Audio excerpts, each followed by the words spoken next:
Pasigenyo, ito ang latest na balita.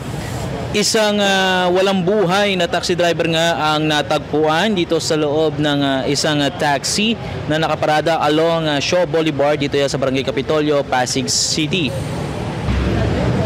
Batay sa paunang impormasyon, pasado alas 2 ng madaling araw nang pumarada ang naturang taxi sa gilid ng gasolinahan. Gayunman, bandang alas 8 ng umaga, napansin ng manager ng gasoline station na hindi pa rin umaalis ang sasakyan at hindi rin tumutugon ng tsuper na kumatok ito sa bintana. Magandang umaga po. Ako po si Traffic Aid 1 na Roderick Lucas ng Shaw Boulevard, Kapitolyo po. Andito po tayo regarding sa taxi na driver ng taxi na sa loob maimbing na natutulog na hindi na nagising. Naabutan ko po siya mga bandang alas 5 rito ng madaling araw. So hinayaan ko lang siya diyan na magpahinga, hindi ko na maakalain na wala na pala siyang buhay.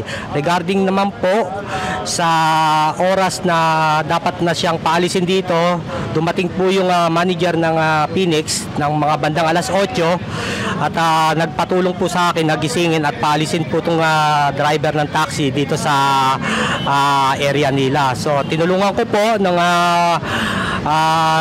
nalaman natin na hindi na po gumagalaw ang driver po ng taxi.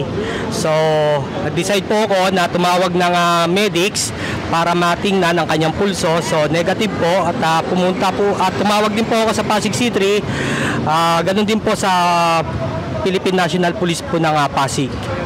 At sila po ang magde-decide kung ano pong gagawing investigasyon regarding dito. At ngayon po inintay namin ng SOCO na dumating po. At hanggang ngayon po patuloy po ang investigasyon.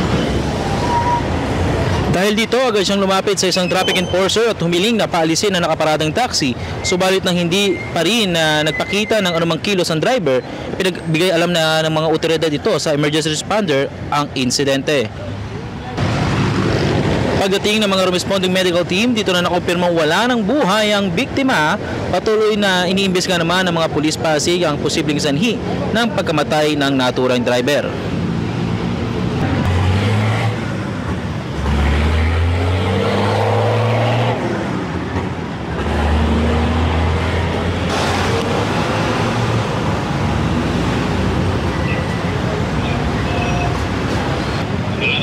Kinilala nga ang naturang driver bilang si Leopoldo Hagos Singson, taga Sagittario Street, Maria Luisa, Caloocan.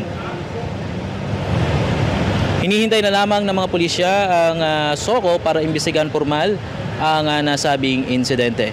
At yan muna ang latest sa News Pasig. Ako si Monching, Balita Buhay, Pasigenyo.